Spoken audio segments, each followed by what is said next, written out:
শুভদীপের বউ প্রিয়াঙ্কার 9 মাসের অন্তঃসত্ত্বা, আর কিছুদিন পরেই সে সন্তান প্রসব করবে। তাই তার পরিবার ভীষণই খুশি থাকে। প্রিয়াঙ্কার শাশুড়ি মা রত্নাদেবী এবং তার বড় যা শালিনী প্রিয়াঙ্কার অনেক খেয়াল রাখে।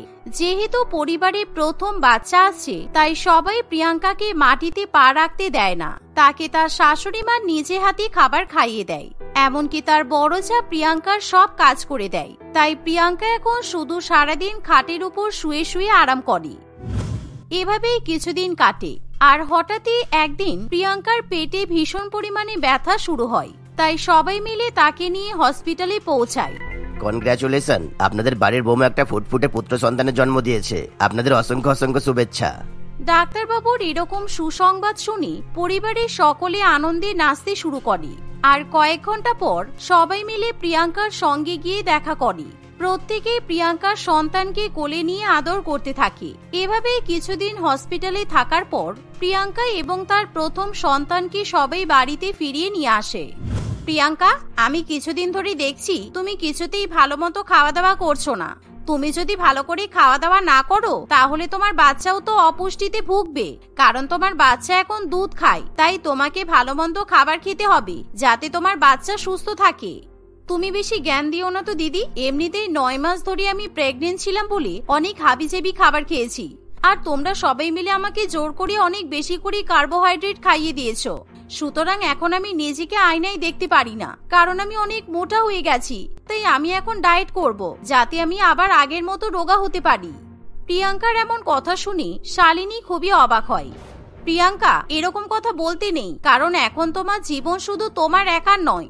তোমার জীবনের উপর তোমার বাচ্চার অধিকার আছে, আর আমাদের পরিবারও প্রথম সন্তানের মুখ দেখেছে। তাই আমরা চাই না ওর কোনো ক্ষতি হোক। তুমি নিজের প্রতি অবহেলা করো না। বাচ্চা একটু বড় হয়ে যাক, তারপর তুমি ডায়েট করো, কোনো অসুবিধা নেই। প্রিয়াঙ্কা কিছুতেই তার বড় জায়ের কথা শুনতে চায় না।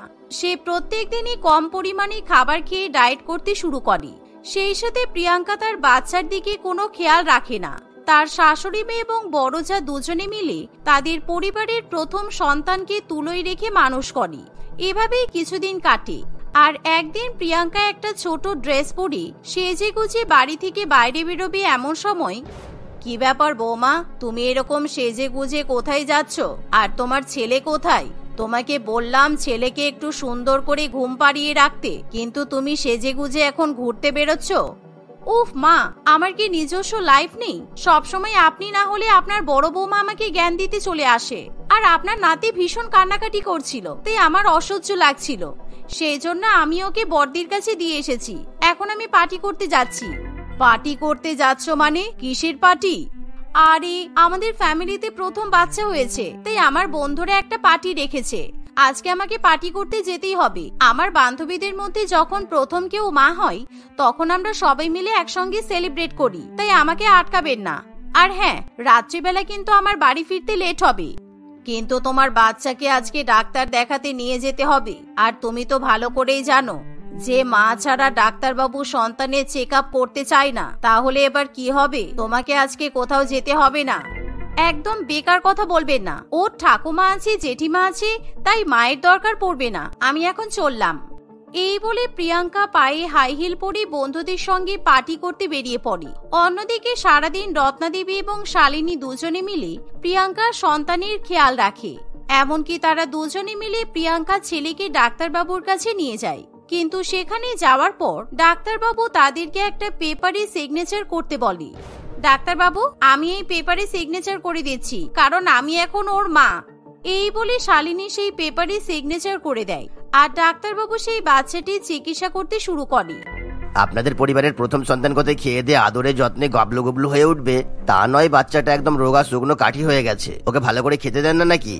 না মানে ডাক্তারবাবু, আসলে ওর মা একটু অসুস্থ, তাই মনে হয় বাচ্চা একটু শুকিয়ে গেছে, তাছাড়া আর কিছুই নয়। না, এটা তো ঠিক নয়, কেননা এখন চারিদিকে যা রোগ হচ্ছে। সুতরাং বাচ্চাকে খাইয়ে দাইয়ে শক্তিশালী করে তুলুন। পরিবারের প্রথম সন্তানের একটু যত্ন নিন, দেখবেন বাচ্চা খুব ভালোভাবে বড় হয়ে উঠবে। ডাক্তারবাবু এই কথা বললে শালিনী এবং তার শাশুড়ি মায়ের কিছু বলার থাকে না, কারণ একটা বাচ্চার সুন্দরভাবে বড় হয়ে ওঠার পেছনে তার মায়ের সবথেকে বড় অবদান থাকে। কিন্তু এখানে শুধুমাত্র বাচ্চার মা নিজের খেয়াল রাখতেই ব্যস্ত থাকে। এভাবেই সময় অতিবাহিত হতে থাকে। শালিনী তার ছোট জায়ের বাচ্চাকে নিজের সন্তানের মতো যত্ন করতে থাকে, কিন্তু একদিন আবহাওয়া পরিবর্তনের জন্য সেই বাচ্চার ভীষণ পরিমাণে জ্বর হয়। তাই সেই বাচ্চাটা ভীষণ পরিমাণে কান্নাকাটি করতে শুরু করে।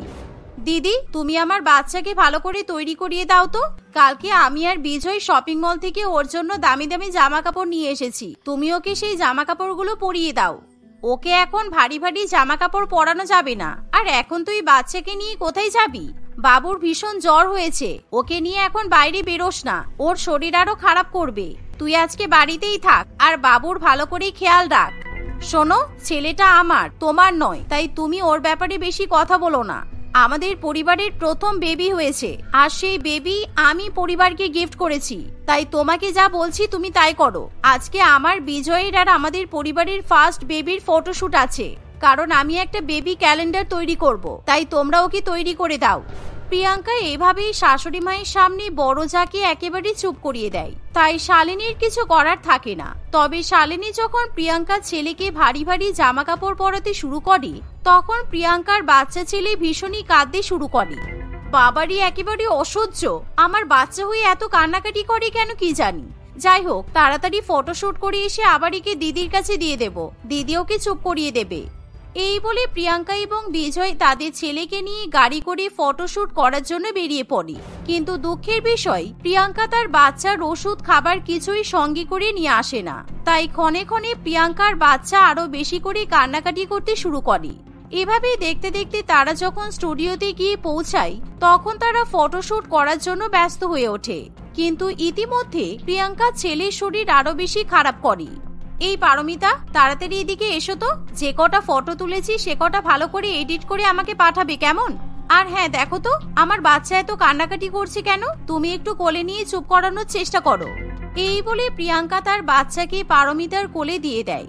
কিন্তু তার সন্তান এরকম অপরিচিত এক মহিলার কোলে গিয়ে আরো বেশি কান্নাকাটি করতে শুরু করে।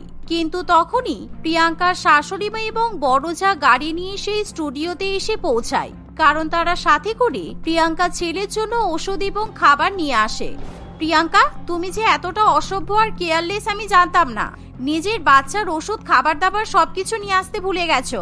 তার উপর তোমার ছেলে কাঁদছে বলে তুমি ওকে অন্যজনের কোলে দিয়ে দিয়েছো। এই বলে শালিনী তখনই পারমিতার কাছ থেকে প্রিয়াঙ্কার ছেলেকে নিয়ে নেয় আর তাকে ওষুধ এবং দুধ খাইয়ে দেয়, যার ফলে কিছুক্ষণের মধ্যেই প্রিয়াঙ্কার ছেলে একেবারে চুপ করে যায় আর সে শালিনীর দিকে তাকিয়ে হাসতে শুরু করে। ছোট বৌমা, আজকে শুধুমাত্র বড় বৌমা ছিল বলে তুমি বেঁচে গেলে, তা না হলে তোমার ছেলের অনেক বড় ক্ষতি হয়ে যেত। শুধুমাত্র ফটো তোলা নিয়ে ব্যস্ত, এদিকে আমাদের পরিবারের প্রথম সন্তানের এত বড় ক্ষতি হয়ে যাচ্ছে, তোমার সেদিকে কোনো খেয়াল নেই। এই বলে রত্নাদেবী এবং শালিনী প্রিয়াঙ্কার বাচ্চাকে নিয়ে বাড়িতে ফিরে আসে। অন্যদিকে প্রিয়াঙ্কা আর বিজয় যখন বাড়িতে ফিরে আসে, তখন তারা ফোনে তাদের ফটোশুটের ফটো এবং ভিডিও দেখতে থাকে। আর তারা সবগুলো ফটো এবং ভিডিও দেখার পর ভালো ভালো ফটো এবং ভিডিও সোশ্যাল মিডিয়াতে আপলোড করে দেয়। আর সেই ফটোগুলো দেখে সবাই মনে করে প্রিয়াঙ্কা তার সন্তানকে অনেক ভালোবাসা দেয় এবং স্নেহ করে। কিন্তু বাস্তবিক চিত্র একেবারেই আলাদা হয়। প্রিয়াঙ্কা তার সন্তানের ব্যাপারে কিছুই জানে না। কোনো সৎ মাও হয়তো তার সন্তানের সঙ্গে এরকম ব্যবহার করতে পারে না, যেটা প্রিয়াঙ্কা তার একমাত্র সন্তানের সঙ্গে করে থাকে। এভাবেই দেখতে দেখতে আরো কিছুদিন কাটে। একদিন, মা, আজকে আমার বাপের বাড়ি থেকে আমাকে, বিজয়কে আর আমার ছেলেকে নিমন্ত্রণ করা হয়েছে, কারণ আমার মা আমার সন্তানকে দেখতে চাইছে, তাই আমি ওকে নিয়ে বাপের বাড়িতে যাব। না না, তোমাকে একা আমি ওকে নিয়ে যেতে দেব না। আমি বড় বৌমাকে বলছি ও তোমার সঙ্গে যাবে, কারণ তুমি তো তোমার মতো ব্যস্ত থাকবে, তাই বড় বৌমা তোমার সন্তানের ঠিক খেয়াল রাখবে। এত বাড়াবাড়ি করবেন না, সবসময় আমি দিদিকে সঙ্গে নিয়ে ঘুরতে পারবো না। আমার বাচ্চা আমাকে বুঝে নিতে দিন। সবসময় এত বাড়াবাড়ি কিন্তু আমার ভালো লাগে না। মানছি আমার ছেলে আপনাদের পরিবারের প্রথম বাচ্চা, কিন্তু আমার ছেলের উপর সবচেয়ে বেশি অধিকার আমার।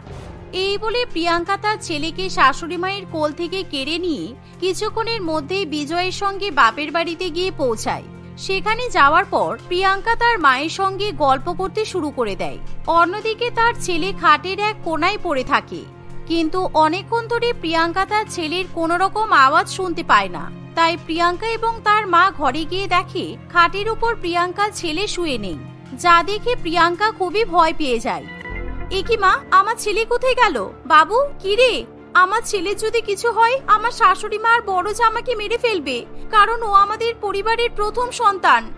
এই বলে প্রিয়াঙ্কা ভীষণই কান্নাকাটি করতে শুরু করে, কিন্তু সে কোথাও তার ছেলেকে খুঁজে পায় না। আর ঠিক তখনই প্রিয়াঙ্কার মনে পড়ে তাদের বাড়িতে কাজের দিদি কাজ করতে এসেছিল, আর সেই দিদি যখন ঘর পরিষ্কার করতে যায় তখন তার নজর প্রিয়াঙ্কার ছেলের দিকে পড়ে। আর তখনই সেই মহিলা প্রিয়াঙ্কার ছেলেকে নিয়ে পেছনের দরজা দিয়ে পালিয়ে যায়। আসলে সেই কাজের দিদি কেউ নয়, বরঞ্চ একজন বাচ্চা পাচারকারী বড় আসামি ছিল। এরকম খবর পাওয়ার পর প্রিয়াঙ্কা কাঁদতে কাঁদতে তখনই তার শাশুড়ি মাকে ফোন করে সব ঘটনা জানায়। তাই তখনই প্রিয়াঙ্কার শ্বশুরবাড়ির পরিবার প্রিয়াঙ্কার বাপের বাড়িতে এসে উপস্থিত হয়। আমি ভালো করে বুঝতে পেরেছিলাম এরকম কিছু একটা হবে, সেই জন্য আমি তোমার ছেলেকে একা ছাড়তে চাইনি। আজকে দেখো প্রিয়াঙ্কা, তুমি কি করে ফেললে? আমাদের পরিবারের প্রথম সন্তান তোমার জন্য হারিয়ে গেল। তোমার মতো মা হওয়ার থেকে না হওয়া অনেক ভালো, যে নিজের সন্তানের খেয়াল রাখতে পারে না। ছি, তুমি যে এত বড় ক্ষতি করবে আমি তো ভাবতেই পারছি না। আমি আমার বংশের প্রদীপকে সারা জীবনের মতো হারিয়ে ফেললাম। আমি যদি আমার নাতিকে খুঁজে না পেয়েছি তাহলে কিন্তু আমি কোনোদিনও তোমাকে আমার পরিবারের বউ হিসেবে গ্রহণ করব না। তুমি সারা জীবন তোমার বাপের বাড়িতেই পড়ে থাকবে। এভাবেই সবাই মিলে দুশ্চিন্তা করতে থাকে। আমার অনেক ভুল হয়ে গেছে মা, কেননা আমিও সবসময় আমার বউয়ের কথা শুনেছি, আর আমি আমার বাচ্চার খেয়াল রাখিনি। আমি বাবা হিসেবে কোনো দায়িত্ব পালন করতে পারিনি। আমার সন্তানের যদি কোনো ক্ষতি হয়ে যায় তার প্রায়শ্চিত্ত আমিই করব। আমি নিজের জীবন ত্যাগ করে ফেলবো। বিজয়ের কথা শুনে সবাই আরো বেশি কান্নাকাটি করতে থাকে। এই বলে বিজয় পুলিশ অফিসারকে ফোন করে সব ঘটনা জানিয়ে দেয়, যার ফলে পুলিশ চারিদিকে প্রিয়াঙ্কা ছেলেকে খুঁজতে শুরু করে। আর সৌভাগ্যবশত প্রিয়াঙ্কা ছেলেকে পরবর্তীকালে পাওয়া যায়। আসলে সেই বাচ্চা পাচারকারী মহিলা ট্রেনে করে বাচ্চাটিকে নিয়ে পালানোর চেষ্টা করে, কিন্তু সেই সময় পুলিশের চেকপোস্টে তাকে ধরা হয়। তাই তখনই পুলিশ অফিসার প্রিয়াঙ্কা ছেলেকে বাড়িতে ফিরিয়ে নিয়ে আসে। পরবর্তীকালে নিজের সন্তানের খেয়াল রাখবেন, কেননা কোথা থেকে কি হয়ে যায় বলা তো যায় না। আর যদি আপনার সন্তানের কাছে আপনি থাকতেন তাহলে এত বড় আর ক্ষতি হতো না। আমি সত্যি ভুল করে ফেলেছি। আমি আমার বাচ্চার প্রতি একদমই খেয়াল রাখতাম না, কিন্তু আমি আর কখনো এরকম ভুল করব না। আমি এবার থেকে সবসময় আমার বাচ্চার কাছেই থাকবো। আমি আর কখনো অমনোযোগী হব না। আপনারা সবাই আমাকে ক্ষমা করে দিন। সেদিনের পর থেকে প্রিয়াঙ্কা তার বাচ্চার প্রতি কখনো অমনোযোগী হয় না। সে সবসময় তার সন্তানের খেয়াল রাখে। এভাবেই বাড়ির সবাই মিলে পরিবারের প্রথম বাচ্চাকে ভালো করে মানুষ করতে থাকে। তুই এতক্ষণ কোথায় ছিলি? স্কুল তো আজকে তাড়াতাড়ি ছুটি হয়ে গেছে, তাহলে এতক্ষণ কোথায় কোথায় ঘুরছিলি? তুই নিজে থেকে বলবি নাকি আমি রান্নাঘর থেকে খুন্তিটা আনবো? তাড়াতাড়ি মুখ খোল, শুধু শুধু আমাকে বিরক্ত করিস না কিন্তু। আমি কোথায় যাবো আবার? আর কে বলেছে আজকে স্কুল তাড়াতাড়ি ছুটি হয়েছে? আজকে কোনো স্পেশাল দিন নাকি? স্কুল তো টাইমেই ছুটি হয়েছে, আর আমি তো টাইমেই বাড়ি এসেছি। আচ্ছা তাই? আজকে তোদের স্কুলের প্রাক্তন হেডমাস্টার মারা গেছেন বলে তাড়াতাড়ি স্কুল ছুটি দেওয়া হয়নি, এটাই বলছিস তো? তাহলে আমি কিন্তু তোর সব বন্ধুদের মায়েদেরকে ফোন করে জিজ্ঞাসা করব। না না, কাউকে ফোন করতে হবে না। আমি সব বলছি। তার আগে বলো, তুমি কিভাবে জানলে স্কুল তাড়াতাড়ি ছুটি হয়েছে? অর্পিতার কথা শুনে চন্দ্রিমা উপর থেকে চিৎকার করে কথা বলতে শুরু করে। দেখেছো কাকিমণি, বললাম না বন্ধুদের সাথে সিনেমা দেখতে গেছে। আগেও দেখো গিয়ে এমন কত কি করেছে। আজকে তো আমি বললাম তাই। কি শিক্ষা পাচ্ছে এটুকু মেয়ে, একবার ভেবে দেখো তো কাকিমণি। ক্লাস 9-এ উঠতে না উঠতেই তোর কি ডানা গজিয়েছে? টিচার সময় মতো বাড়ি ফিরে আসছে আর স্টুডেন্ট বাড়িতে মিথ্যা কথা বলে সিনেমা দেখতে যাচ্ছে। ভাগ্যিস চন্দ্রিমা তোদের স্কুলের টিচার হয়েছে, না হলে সব শয়তানি তো আমার সামনেই আসতো না। আজকে তোর একদিন কি আমার একদিন। এই বলে রঞ্জনা দেবী অর্পিতাকে খুব বকাবকি করে। একটি শহরে অর্পিতাদের একটি দোতলা বাড়ি ছিল। সেই বাড়ির ওপরের তলায় অর্পিতার জ্যাঠার পরিবার থাকতো, আর অর্পিতা তার বাবা তপন বাবু এবং মা রীতা দেবীর সঙ্গে নিচের তলায় থাকতো। অর্পিতার বাবার সাথে তার জেঠুর বনাবনি একেবারে নেই বললেই চলে। অর্পিতার জ্যাঠার মেয়ে চন্দ্রিমা অর্পিতার চেয়ে বয়সে অনেক বড় এবং উচ্চশিক্ষিত হলেও সেও তার কাকু কাকিমার অর্থাৎ অর্পিতার বাবা মায়ের সাথে আর না হয় অর্পিতার সাথে ঝগড়া করত। অর্পিতা এখন ক্লাস 9-এ পড়ে। সেও খুব একটা ছোট নয় যে মুখে মুখে উত্তর দিতে পারবে না। একদিন অর্পিতা স্কুলের জন্য বেরোবে এমন সময় চন্দ্রিমা উপর থেকে একটা আবর্জনার প্যাকেট নিচে ফেলে। তুমি আমার স্কুল শেষ হয়ে যাওয়ার পর আমার সাথে একটু দেখা করো তো, তোমাকে নিয়ে আমি এক জায়গায় যাব, খুব দরকার। এখন আসি, বুঝলে? তোর সাথে আমি দেখা করব? তোর সাথে কোনো এক জায়গায় যাব, তাও আবার তোর দরকারে? তোর মনে হয় এটা সম্ভব? নিজের থেকে উঁচুতলার মানুষের সাথে কিভাবে কথা বলতে হয় জানিস না? আরে বাবা, জানি বলেই তো বলছি। আর দরকারটা আমার নয়, তোমার। তুমি 4টে নাগাদ আমার স্কুলের সামনে চলে এসো, বুঝলে? ভুল করেও ভুলে যেও না যেন, না হলে কিন্তু তোমারই লস হবে। এই তুই কি যাতা বলছিস রে? কথার কোনো মাথা মুন্ডু নেই। এই নাকি তুই ক্লাস 9-এ পড়িস? ছি ছি, পাগল টাগল হয়ে গেছিস বোধহয়। তুমিও তো এত বড়, এই নাকি স্কুলের টিচার হওয়ার পরীক্ষা দিচ্ছ? এই টিচারের নমুনা? আর পাগল আমি হয়েছি না তুমি হয়েছো? আমার মুখের সামনে এভাবে আবর্জনার প্যাকেটটা ফেললে কেন তুমি? চোখে দেখতে পাও না? ওই জন্যই তো বলছি দেখা করতে। আমি নিজে তোমাকে চোখের ডাক্তার দেখাতে নিয়ে যাব। আমি জানি ডাক্তার কোথায় বসে। তুই তো জানবি, নিজের চেকআপের জন্য তোকে তো যেতে হয় নিশ্চয়ই। তবে আমার এখন এসবের দরকার নেই। আমার যেখানে আবর্জনা ফেলার কথা মনে হয়েছে আমি সেখানেই ফেলেছি। আর তুই ক্লাস 9-এ পড়ে আমাকে আমার শিক্ষা দীক্ষা নিয়ে জ্ঞান দিচ্ছিস, তাই না? এভাবে আবার 2 তলায় থাকা 2 পরিবারের মধ্যে সাংঘাতিক ঝামেলা লেগে যায়।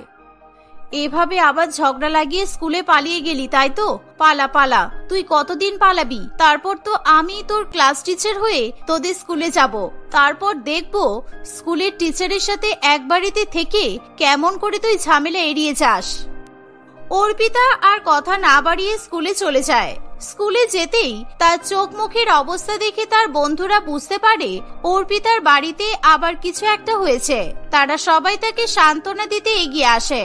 অর্পিতা তার বন্ধুদেরকে বলে যে তার দিদি কিভাবে তাকে বিরক্ত করছে। আবার তোর দিদি তোকে ডিস্টার্ব করছে নিশ্চয়ই। এসব তো রোজই হচ্ছে, আর তুই তো রোজই মন খারাপ করছিস। কোনো লাভ হচ্ছে কি? তার চেয়ে বরং ছেড়ে দে না। রোজ কেন করবে এরকম? সবাইকে ওরা ডিস্টার্ব করে। প্রত্যেক দিন অকারণে অশান্তি করে। এই শিক্ষা নিয়ে ও নাকি টিচার হবে। টিচার এরকম হয়? এত হিংসুটে, এত কুচুটে। আমি চাই ও যেন কোনোদিনও টিচার না হতে পারে।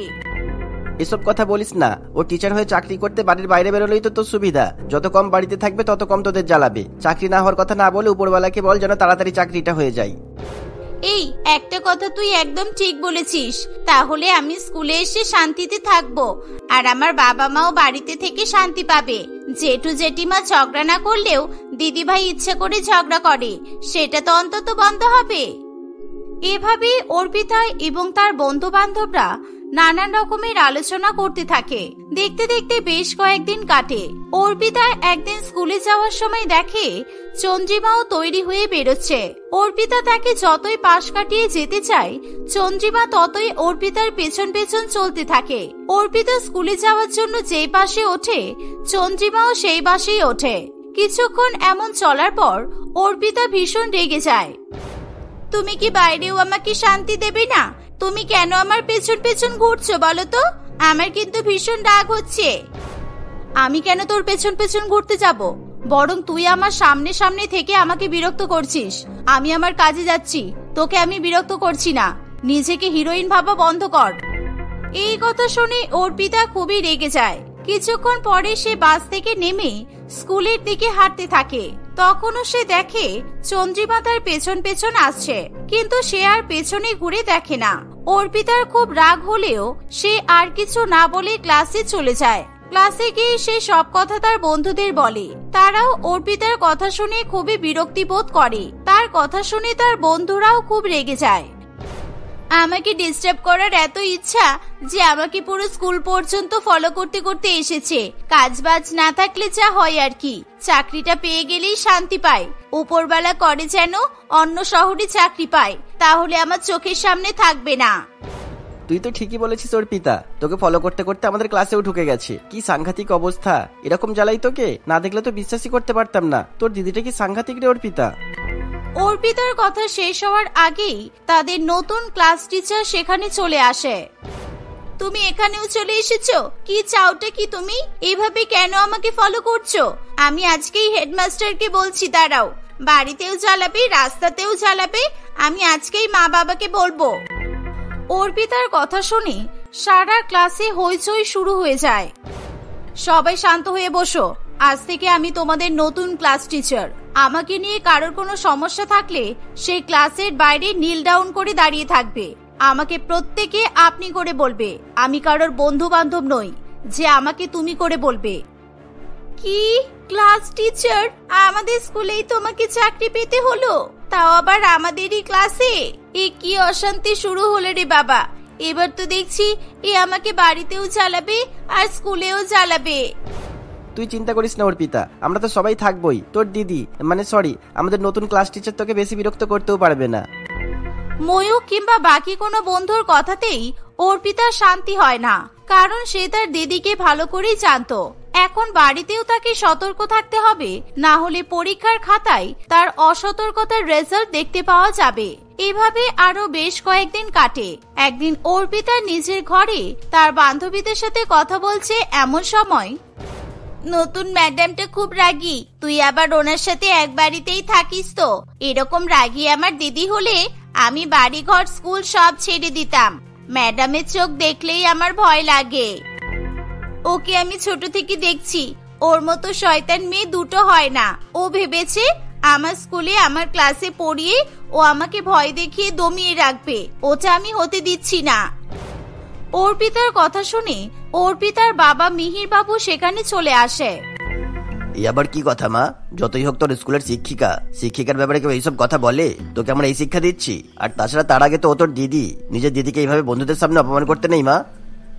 তুমি জানো না বাবা ও আমার সাথে কেমন করে, তাও তুমি ওর হয়ে কথা বলছো? এখন তো ও আমাকে স্কুলেও বিরক্ত করে। রোজ আমাকে দিয়ে অনেক অনেক কাজ করায়। আমি স্কুলে পড়তে যাই নাকি ওর কাজ করতে যাই বলো? আমার বন্ধুদেরও আমার পাশে বসতে দেয় না। তার কথা শেষ হতে না হতেই চন্দ্রিমা সেখানে চলে আসে। তাকে দেখে অর্পিতার বাকি বান্ধবীরা ভয় পায়। তুই নিশ্চয়ই ভুলে গেছিস যে তোর স্কুলের শিক্ষিকা এখন তোর বাড়ির উপরতলাতেই থাকে। আমি মনে করিয়ে দেওয়ার জন্যই নিচে এলাম। খুব সাহস বেড়েছে তাই না তোর? আমি বলবো কাকুকে তুই কি কি করিস? কি করি আমি? আমি ভালো মেয়ে, বুঝেছো? আমি কারোর সাথে ঝগড়াঝাটি অশান্তি কিচ্ছু করি না। আর আমার বাবা সেটা জানে। তুমি উল্টো পাল্টা বললেই তো আমার বাবা বিশ্বাস করবে না। জানো কাকু, এদের ক্লাসে একটা ছেলে আছে, ওর নাম ময়ূক। তোমার মেয়ে বোধহয় ওর সাথে প্রেম টেম করছে। এটা একটা বয়স হলো বলো? সারাদিন ওই ছেলেটার সাথে গুজুর গুজুর ফুসুর ফুসুর চলতেই থাকে। তাই তো আলাদা করে দিয়েছি। সবাই জানে ও আমার বোন। ওকে শাস্তি না দিলে বাকিদের আমি কি করে শাস্তি দেব? এইসব তুমি কি বলছো দিদি ভাই? ময়ূক তো আমার বেস্ট ফ্রেন্ড, সেই ক্লাস 1 থেকে। বাবাও জানে। আর বাবা, তোমার যদি আমার কথা বিশ্বাস না হয় তাহলে তুমি কৌশিকী আর সঞ্জনাকে জিজ্ঞাসা করো। অর্পিতার কথা শুনে তার বান্ধবীরা আর কোনো ঝুঁকি না নিয়েই চুপচাপ সেখান থেকে পালিয়ে যায়। অর্পিতার বান্ধবীদের এভাবে পালিয়ে যেতে দেখে মিহির বাবু খুব রেগে যায় আর অর্পিতাকে খুব বকাঝকা করতে থাকে। তারপর থেকে অর্পিতা নিজে স্কুলে শান্তিতে কারোর সাথে কথাও বলতে পারতো না। বন্ধুদের সঙ্গে ঘুরতে যাওয়া, টিফিন টাইমে বাইরে বেরিয়ে ফুচকা খাওয়া, এইসব প্রায় বন্ধ হয়ে যায়। এভাবে আরো কিছুদিন কাটে। একদিন তাদের স্কুলের পিয়ন এসে জানায় তাদের স্কুলের প্রাক্তন হেডমাস্টার মারা যাওয়ায় তাদের স্কুল সেকেন্ড পিরিয়ডের সময় ছুটি দিয়ে দেওয়া হবে। অনেকদিন পর সুযোগ পেয়েছি, সবাই মিলে সিনেমা দেখতে যাবি? কেউ জানতেও পারবে না। আর তাছাড়া সিনেমা দেখে তো সবাই টাইম মতো বাড়ি ফিরেও আসবো। কি বলিস? আর অর্পিতা, তুই চিন্তা করিস না, তোর দিদি বাড়িতে যাওয়ার আগে তুই বাড়ি পৌঁছে যাবি, কারণ সব টিচাররা এখন পুরানো হেডমাস্টারের বাড়িতে যাবে। ময়ূকের এই কথা শুনে তার বন্ধু বান্ধবরা সবাই রাজি হয়ে যায়। কিন্তু দুর্ভাগ্যবশত চন্দ্রিমা আগে বাড়িতে পৌঁছে অর্পিতার মাকে সব বলে দেয়। অর্পিতা বাড়িতে আসতেই অর্পিতার মা তাকে খুবই বকাবকি করে। অর্পিতা রাগ করে উপরে চন্দ্রিমার ঘরে যেতে চায় তার সঙ্গে কথা বলবে বলে, আর তাড়াহুড়ো করে সে পা পিছলে সিঁড়ি থেকে পড়ে যায়। সাথে সাথে তার মাথা ফেটে রক্ত বেরিয়ে আসে। চন্দ্রিমা ছুটে আসে। সবাই ধরাধরি করে অর্পিতাকে হাসপাতালে নিয়ে যায়। বেশ অনেকক্ষণ চিকিৎসা চলার পর অর্পিতার জ্ঞান ফিরে আসে। এত রাগ করিস কেন মা? দেখ তো রাগের জন্য আজকে কি হলো। আমি অনেক বকেছি তোকে, বল আমাকে ক্ষমা করে দে। তুই মন দিয়ে পড়াশোনা করে যা খুশি কর, আমি তোকে কিচ্ছু বলবো না। আমি কথা দিচ্ছি তুই যা বলবি তাই হবে। আমি আর ওই স্কুলে পড়বো না। এই স্কুলে আমার খেলে ঘুরে কথা বলে আড্ডা দিয়ে শান্তি নেই। আমি অন্য স্কুলে পড়বো। দিদি না হয় এখানে পড়াক, ও থাকলে আমার স্কুল লাইফটা আমাকে শান্তিতে কাটাতে দেবে না। ও নিজে স্কুল লাইফে কত মজা করেছে বলো, আমি করব না? আমার স্কুল পাল্টে দেবে তো মা, বলো? তোর মনে আছে ছোটবেলায় আমরা একসাথে কত খেলতাম? তুই আমার কাছে পড়তে আসতিস, আমি তোকে পড়িয়ে দিতাম, লিখিয়ে দিতাম। হঠাৎ করেই সেসব বন্ধ হয়ে গেল। বাবা মায়েদের ঝগড়ার কারণে আমাদের বন্ধুত্বটা মাঝখান থেকে নষ্ট হয়ে গেল। তোর সাথে ঝগড়া করে আমার খুব আনন্দ হতো, তাই তোর সাথে কথা বলবো বলে নতুন নতুন ঝগড়ার বাহানা খুঁজতাম। আর তোর স্কুলে আমি ইচ্ছা করে চাকরি নিয়ে যাইনি, আমার ওই স্কুল থেকে চাকরির অফার এসেছিল। ভাবলাম ওই স্কুলে পড়ালে তোর সাথে ঠিক আমার বন্ধুত্ব হয়ে যাবে, তাই রাজি হয়ে গেলাম। যদি জানতাম আমার মজার জন্য তোর এত বড় ক্ষতি হবে, তাহলে আমি কোনোদিনও এরকম করতাম না। তুই আমাকে ক্ষমা করে দে বোন। চন্দ্রিমার কথা শুনে অর্পিতার চোখে জল চলে আসে। তার বাড়ির বাকি সবাইও খুব অনুশোচনা বোধ করে। তারপর থেকে তাদের বাড়িতে আর কখনো কোনো রকমের ঝামেলা অশান্তি হতো না। অর্পিতা আর চন্দ্রিমা ম্যাডাম আর ছাত্রী হলেও তাদের মধ্যে বন্ধুত্বের সম্পর্ক গড়ে ওঠে।